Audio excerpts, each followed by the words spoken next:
কিরে গরিব আর্জেন্টিনা, তোরা তো ছোট ছোট পতাকা টাঙাচ্ছ কে? তোর কি টাকা পয়সা নাই? আর দেখ আমি ব্রাজিল সাপোর্টার, দেখ কত বড় পতাকা টাঙাচ্ছি। আরে বন্ধু, পকেটে একটা টাকা পয়সাও নাই, বাড়ি থেকে চাউল চুরি করে নিয়ে বিক্রি করে ছোট ছোট পতাকা টাঙাইছি। বর্তমানে খুব অভাব যাচ্ছে রে বন্ধু। আমারও তো একই অবস্থা বন্ধু। এই বাড়িতে আমার একটা ছোট ছাগল ছিল, ওই ছাগল বিক্রি করে এই যে বড় একটা 100 হাতের পতাকা এটা টাঙাইছি। এখন যে একটা ব্রাজিলের জার্সি কিনবো, আমার কাছে সেই টাকা পয়সাও নাই। আমারও একই অবস্থা বন্ধু।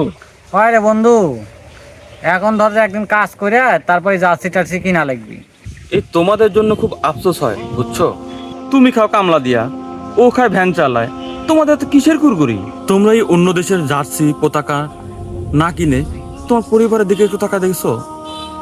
তোমার বাবা মা কি পড়তিছে, কি খাচ্ছে, তোমাদের জন্য আসলেই অনেক আফসোস হয়। তোমরা ফুটবল খেলা দেখো, সাপোর্ট করো, সমস্যা নেই। তাই বলে এই না যে তোমরা অনেক টাকা খরচ করে এই জার্সি পতাকা বানাবে। আসলে ছোট ভাই, ভালোবাসা আসে এই মন থেকে, টাকা দিয়ে নয়। ঠিকই বলেছেন বড় ভাই, আসলে আমরা এইভাবে কখনো ভেবে দেখিনি।